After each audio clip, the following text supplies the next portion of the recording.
తాకట్లో ఉన్న మీ బంగారాన్ని విడిపించి ఆ రోజు ఆన్లైన్ రేటుకి కొంటాం. Sharma gold company. నమస్కారం, సుమన్ టీవీకి స్వాగతం. నేను గీతాంజలి. ఇవాళ మనతో పాటు ఉన్న అతిథి స్వామి గోవిందదేవ్ గిరిజీ మహారాజు శిష్యులు, ప్రముఖ ఆధ్యాత్మికవేత్త, ప్రవచనకర్త డాక్టర్ శిల్పా దీది. నమస్కారం అమ్మా. నమస్కారం. జెన్జీ ఎంత ఫాస్ట్ ఉందంటే ఇప్పుడు జనరేషన్, కొత్త కొత్త పదాలు, కొత్త కొత్త పేర్లు, అంటే ప్రతిదానికి కొత్త అర్థాలు వింటూ ఉన్నాం. ఒకప్పుడు అసలు ఇలా చూసిందే లేదు ముందు తరం వాళ్ళు. అంటే తరాలు మారే కొద్దీ చాలా చేంజెస్ మనం చూస్తూ ఉంటాము. కానీ ఎన్ని తరాలైనా మనకు ఉండాల్సింది దైవభక్తి అని చెప్తారు. ఇలాంటి గురువుల ద్వారా అవి తెలుసుకున్నాం మేము. ఇప్పటి జెన్జీ జనరేషన్ ఎలా అంటేనమ్మా, పూజలు చేయరు, ఉపవాసాలు ఇవన్నీ అంతా ట్రాష్, ఇలాంటివి ఏవి లేవు, లివ్ ఇన్ ద మూమెంట్ అన్నట్టుగా బతుకుతుంటారు. ఇలాంటి వారికి కూడా దైవ అనుగ్రహం పొందాలి, వారు పూజలు చేయాలి, స్వామి సేవలో తరించాలి, అమ్మవారి సేవలో తరించాలంటే ఏమన్నా సలహాలు ఇవ్వండి అమ్మా, ఎలా ఉండాలి అసలు అంటే? నేను చెప్పాను కదండి, నా అనుభవం ఏంటిది అంటే ఎడ్యుకేషన్ వల్ల ఇవన్నీ అయిందనమాట. మనం మెకాలీ కనుక చదివాము అంటే, మన ఇన్వేజన్ గురించి, మన హిస్టరీ గురించి ఇప్పుడు అందరూ మాట్లాడుతున్నారు, దాని గురించి చదివాము అంటే we will conquer India again, but this time it will be the conquer will be through education అని రాసే ఆడతాను. అది వాళ్ళు సక్సెస్ఫుల్ అయ్యారు దాదాపు. That's the reason. భారతదేశంలో ఉంటూ కూడా మనము ఇండియా అంటున్నాము, భారతం అనడం లేదు. భారత్ హ్యాజ్ అ చరిత్ర. దాని భారత్ అనామంటే దానికి వెనక ఒక చరిత్ర ఉంది. మహాభారతము అంటే శ్రేష్టమైన భారతదేశం గురించి చెప్పబడినది మహాభారతం. చాలా మంది మహాభారతము అంటే యుద్ధ కథ అనుకుంటారు. No, the great India I can say. దాని మీనింగ్ మహాభారత్. దాంట్లో చాలా మందికి తెలియదు ఏంటిది అంటే జియోగ్రఫీ చెప్పారు. ఏ ప్రాంతాల్లో అసలు నదులు ఎక్కడి నుంచి వచ్చాయి, ఏ తీర్థ స్థానాలు ఎక్కడ ఉన్నాయి, మీరు ఇప్పటికీ కూడా మీకు ప్రూఫ్స్ కావాలి, ఇక్కడే బద్రీనాథ్ ఉంది, ఇక్కడే ప్రాంతం ఉంది అంటే యు రీడ్ మహాభారత్. ఆస్ట్రాలజీ ఉంది దాంట్లో. ఈ యుద్ధ గ్రంథం, యుద్ధ అనేసి ఒక స్మాల్ పార్ట్. దాంట్లో భగవద్గీత ఉంది, విష్ణు సహస్రనామం ఉంది, శివ సహస్రనామం ఉంది, కృష్ణ ఎలా నడిచాడు, అధరం మధురం వదనం మధురం అని అంటాం కదా, అసలు తను ఎలా మాట్లాడాడు, ఎలా ఆలోచించాడు, different kinds of management skills, ఒక రాజ్యం ఎలా నడవాలి, ఒక మంచి కింగ్ అవ్వాలనుకోవడం, PM or CM or whatever, MLA whatever, మీ ఒక ప్రాంతాన్ని మీరు చూసుకోవాలి. దానికి మీరు మహాభారతం చదవండి. పర్సనాలిటీ డెవలప్మెంట్ మహాభారతంలో ఉంది. కమ్యూనికేషన్ స్కిల్స్ మహాభారతంలో ఉంది. కూటనీతి మహాభారతంలో ఉంది. How to deal with toxic people, we all deal కదా. చాలా మంది చనిపోవడానికి కారణం కూడా చుట్టుపక్కల ఉన్న జనాలు, కరెక్ట్ అంతే కదా. సో ఇవన్నీ మనకు మహాభారతంలో ఉన్నాయి. It is a book of management. ఇవన్నీ మనకు దూరం చేశారు. That's the reason. ఇప్పుడు మనం గనక చూస్తే చాలా మంది మహాభారతం వినరు, ఇంట్లో పెట్టుకుంటే గొడవలు అవుతాయి అంటారు. రామాయణము ఇస్ కంప్లీట్ రిలీజియస్ బుక్ అని దాన్ని కాల్చేస్తున్నారు కదా. సో త్రూ ఎడ్యుకేషన్ వాళ్ళు కాన్కర్ చేశారు. దాని యొక్క పరిణామం ఏదైతే ఉందో అది జెన్జీ. కానీ నా అనుభవం చాలా వేరే ఉంది. ఒక్కసారి జెన్జీకి తెలిసిన వాళ్ళ పిల్లలు ఏదైతే ఉన్నారో, మనం గనక చూస్తే బెంగాల్లో చూడండి, అసలు హిందూ ధర్మం గురించి పోరాడేది జెన్జీ. ఒక్కసారి మనం వాళ్ళ చరిత్ర తెలిసిందనుకోండి, వాళ్ళు బెస్ట్ వారియర్స్ అని నేను భావిస్తున్నాను. బికాస్ వాళ్ళకు టెక్నాలజీ ఉంది, దైవ భక్తి కూడా ఉంది. కానీ కనెక్షన్ అక్కడ ల్యాక్ అయింది ఎవరు అంటే పేరెంట్స్ అండ్ ఎడ్యుకేషన్ సిస్టమ్. ఒక్కసారి మనం కనుక వాళ్ళకి చెప్పాము అంటే Gen Z is the best generation అని నేను చెప్పగలుగుతాను.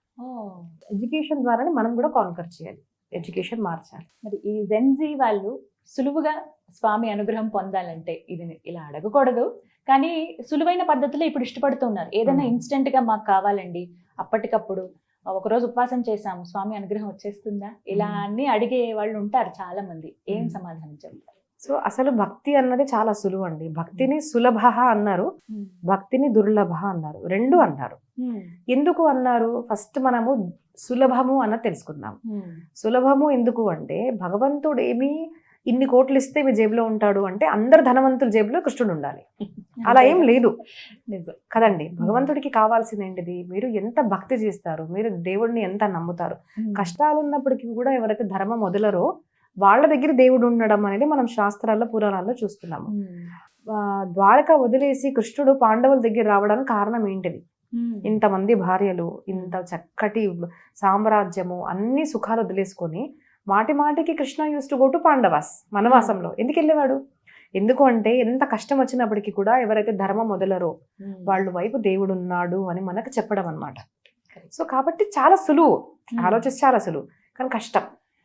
ఎందుకు కష్టము అంటే మనిషికి ధర్మం ఆచరించాలని తెలుసు, సత్యవాకు పరిపాలన చేయాలని తెలుసు, శుద్ధంగా ఉండాలని తెలుసు, కానీ పాటించడు. సులువు అయినప్పటికీ కూడా పాటించకుంటే ఆ నాలెడ్జ్ అన్నది ఉపయోగపడదు. నాలెడ్జ్, విజ్డమ్ 2 వర్డ్స్ ఉంటాయండి. జ్ఞానము ఆచరిస్తే జ్ఞానవంతులు, అంతే కదా. జ్ఞానము ఆచరించాలి, మనకు తెలిసిన జ్ఞానం మనం ఆచరిస్తేనే మనము భక్తులం అవుతాము. లేదు అంటే నాలెడ్జ్కి యూజ్ ఏంటిది, విని వదిలేయడం అంతే. ఫర్ ఎగ్జాంపుల్ ఒక అబ్బాయి డాక్టర్ అయిపోయాడు, 28-30 years అయిపోయింది, డాక్టరేట్ డిగ్రీ వచ్చేసింది. తను 10 years ప్రాక్టీస్ చేయలేదు. మనం అట్లా డాక్టర్ దగ్గరికి వెళ్తామా? వెళ్ళాము. హూ ఈస్ ప్రాక్టీసింగ్ డాక్టర్, మనం వాళ్ళ దగ్గరికి వెళ్తాము. ఎందుకంటే కొత్త కొత్త రోగాలు వస్తుంటాయి, కొత్త కొత్తవి వస్తుంటాయి. సో ప్రాక్టీస్ చేసిన వాడికి సులువుగా ఒక్కసారి చేయబట్టుకోగానే చూడంగానే చెప్పేసే డాక్టర్లు ఉంటారు. ఎందుకు? మనం వాళ్ళని ఎక్స్పీరియన్స్డ్ డాక్టర్ అంటాం. Similarly sadhaka or guru should be experienced. తెలిసిన జ్ఞానాన్ని మనం ఆచరించాలి. సో అలాగా భక్తి సులభము దుర్లభము, అది నీ చేతుల్లో ఉంది, ఆచరించే వాళ్ళ చేతుల్లో ఉంది. సులువైనది నన్ను ఆచరిస్తావా? చాలా సులువైనది. ఎందుకు అంటే భగవత్ చరిత్ర చూడండి మీరు. భగవంతుడు కనుక ఓన్లీ బ్రాహ్మణ్స్ చేతుల్లో వెళ్ళాలి అంటే ప్రతి ఒక్క పురాణంలో స్టార్టింగ్ వస్తుంది, ఒక దొంగ బ్రాహ్మణుడు, ఒక తప్పుడు పనిచేసే బ్రాహ్మణి, ఇవన్నీ కథలు వస్తాయి. అంటే బ్రాహ్మణుడు తప్పు చేసినా కూడా తనకు నరక యాతన అన్నది దొరుకుతుంది అని చెప్తారు. సో ఎప్పుడు బ్రాహ్మణుడి దగ్గరికి వెళ్ళాడు, బ్రాహ్మణుడు తప్పు చేసినా కూడా తనకి పనిష్మెంట్ ఉంటుంది. మరి దేవుడు ఎవరి దగ్గరికి వెళ్తాడు? ప్రహ్లాదు దగ్గరికి కూడా వెళ్తాడు, అంటే అసుర బాలకుడి దగ్గరికి కూడా వెళ్ళాడు. భగవంతుడు గజేంద్రుడు, అంటే మనిషి కాదు పశువైన వాళ్ళ దగ్గరికి కూడా వెళ్తాడు. భగవంతుడు జటాయుకి మోక్షాన్ని ఇచ్చాడు కదండి, పక్షికి కూడా ఇచ్చాడు. సో ఇలాంటివి మనం గనక చదివితే మనం ఎప్పుడు చూస్తాం ఏంటిది అంటే భగవంతుడు, మనం అంటాం, మన మాటల వరకే అంటామండి, కాస్ట్, క్రూ, కలర్ ఇవన్నీ డిఫరెన్స్ లేవు మా దగ్గర అంటాం, కానీ డిఫరెన్స్ ఉంటుంది. మన ఆచరణ మనం డిఫరెన్స్ చూపిస్తాము. తెల్లవాళ్ళు ఉన్నారనుకోండి, తెల్లవాళ్ళు బాగుంటారు, నల్లవాళ్ళు బాగాలేరు అని మనం ఆచరిస్తాం అలాగా. కానీ భగవంతుడు చెప్పింది చేస్తాడు, చేసిందే చెప్తాడు. ఏంటిది అంటే తను ఎప్పుడు కూడా నువ్వు మనిషివా, నువ్వు అందంగా ఉంటావా, నువ్వు డబ్బుందా, నీ కాస్ట్ ఏంటిది, ఇవన్నీ చూడలేదు పరమాత్మ. అందుకోసం శబరి దగ్గరికి వెళ్ళాడు, అంతే కదండి. సో ఈ చరిత్ర తెలిసిన తర్వాత మనము దేవుడికి కనెక్ట్ అవుతాము. దట్ దేవుడు నా యొక్క ఏమంటారు హోదాల్ని చూడడు. డబ్బుందా, ఆడపిల్లవా, ఒక అబ్బాయివా, నువ్వే వంశానికి చెందావో, ఎంత జ్ఞానం ఉంది, ఏమీ జ్ఞానం లేకున్నా కూడా కృష్ణ కృష్ణ కృష్ణ అన్న వాళ్ళ దగ్గరికి వచ్చాడు. అంతెందుకండి, రామాయణం రాసింది ఎవడు? రామ రామ అని కూడా పలకడానికి రావడం లేదు, అదే మరా మరా మరా అనుకుంటూ రాసిన వాల్మీకి ద్వారా రామాయణం రాయించాడు, అంతే కదా. అలాంటి చరిత్ర ఈరోజు వింటున్నాము. సో తను నిజంగా పాత్రత చూడడు, తను భక్తిని మాత్రం చూస్తాడు, శుద్ధ మనసుని మాత్రం చూస్తాడు. అందుకోసం అంటారండి, భగవంతుడు కృష్ణుడు ఏదైతే ఉంటాడో వెన్న దొంగలిస్తాడు కదా, వెన్న దొంగ అంటాం కదండి. ఆయనకు అవసరం ఆ వెన్న దొంగలించడం? సాక్షాత్తు పరమాత్మ త్రిలోకాలే నోట్లో పెట్టుకొని మనకు చూపించేవాడు వెన్నెందుకు దొంగలిస్తున్నాడు? ఎందుకు అంటే దానికి ప్రతీకం చెప్తారన్నమాట. వెన్న శుద్ధంగా ఉంటుంది కదండి, వెన్న నీళ్ళల్లో కూడా తేలుతుంది, వెన్న శుద్ధంగా ఉన్న స్వరూపం. అలాగా ఎవరి మనసు అయితే వెన్నలాగా మృదువుగా ఉంటుందో, అంటే మన మనసు కఠినంగా ఉంటుంది, అంతే కదా. మనిషిలో దయ లేదు, శుద్ధ భావన లేదు, అసత్యం పలుకుతాడు, అధర్మం చేస్తాడు. అలాంటి వాళ్ళ మనసు నాకెందుకయ్యా అంటాడు. అని ఏమంటాడు? నిర్మల మన జన సోమోహి పావా. నీకు ఎలాంటి వాళ్ళు ఇష్టం అంటే నిర్మల మన మనసు ఉన్న వాళ్ళు కావాలి, వెన్న లాంటి వాళ్ళు. అలాంటి వాళ్ళని నేను చేతిలో పట్టుకుంటాను అంటారు. సో ఎంత సులువు అండి, జస్ట్ మీ మనసును నిర్మలంగా చేసుకోండి మీరు, అంతే కదా కావాల్సింది. సో సింపుల్ అంతే. మన శాస్త్ర పురాణాలు కూడా మనం కనుక చూస్తే పెద్ద పెద్ద తపశ్చర్యలు ఏం చెప్పలేదండి, సింపుల్ గానే చెప్పారు. మనం భాగవత్ ధర్మం గనక భాగవత పురాణంలో చూస్తే గోపికలకి కృష్ణుడు ఎలా దొరికాడు? వాళ్ళు ఏం సంసారం వదులుకోలేదు, భార్య భర్త పిల్లలు అన్ని ఉన్నారు, దివర్ వర్కింగ్ ఉమెన్. మనం చూస్తాం కదా, వాళ్ళు కుండలు పెట్టుకొని అమ్మడానికి వెళ్ళేవాళ్ళు, ఆడవాళ్ళు మజ్జిగ పాలు అవన్నీ అమ్మేవాళ్ళు. కానీ వాళ్ళ కృష్ణుడు దొరికాడు, వాళ్ళతో ఆడుకునేవాడు, వాళ్ళు చెప్తే డాన్స్ చేసేవాడు. ఎందుకు దొరికాడు? ఎలా పరమాత్మ దొరుకుతాడు అంటే వాళ్ళు అలా తల మీద పెట్టుకొని వెన్న తీసుకోండి, పాలు తీసుకోండి, గోవిందుడు తీసుకోండి, గోపాలుడు తీసుకోండి అని అంతగా లీనం అయిపోయారు. సో మనం చేస్తున్న ప్రతి పనిలో కూడా కృష్ణ పరమాత్మ ఉండాలంటే దేవుడు ఉండాలి, నన్ను ఎప్పుడు చూస్తున్నాడు అన్న భావనతో మనం ఏ పని చేస్తున్నా కూడా నామస్మరణ చేయండి.